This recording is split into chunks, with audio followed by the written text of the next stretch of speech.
I am Romeo Yebra Moreno from the municipality of Paracale.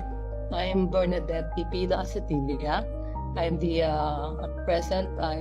Vice Mayor of Municipality of Paracale, Camarines Norte. From the Tagalog is speaking of the first district of Camarines Norte. At ilan sa mga ipagmamalaki kong award na nakamit ng aking bayan, una, 1 taon kaming Seal of Good Housekeeping awardee. 4 na tuloy-tuloy na taon na naging Seal of Good Local Governance awardee. I started to initiate a program for the Sangguniang Bayan. It's called BEST Program, Barangay Empowerment, Synergy and Transparency Program.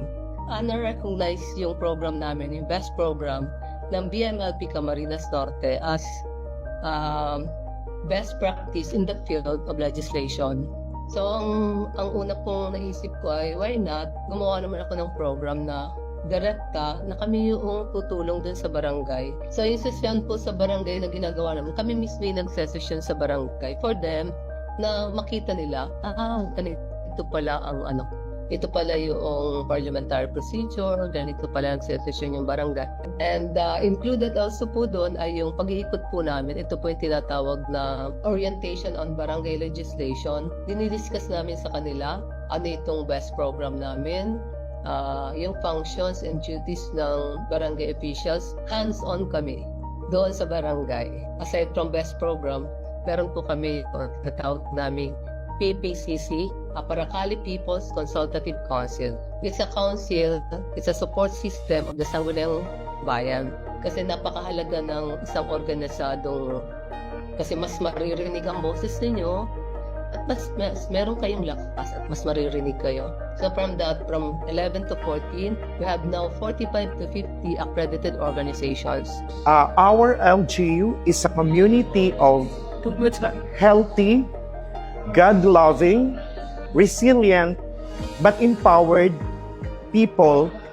So, doon po sa Development Academy of the Philippines, kami lang yung nag-iisang Sangguniang Bayan na sumali. At na-award kami, napili po kami as one of the best government practice recognition for the year 2020. So, yun po yung parang, yun yung totoo na na accomplishment para sa amin na yung meron ring ninakita nila na nung ma-share namin ay nakita nila na pwede rin nilang gawin at i-replicate sa kanila municipalities. Parang na-recognize rin ng mga kapwa ko Vice Mayor na pwedeng pahingi namin yung ordinance, ano yung ginawa ninyo and everything. So yun po yung parang yun yung totoo na na accomplishment para sa amin na nakita nila na pwede rin nilang gawin at i-replicate sa kanila municipalities.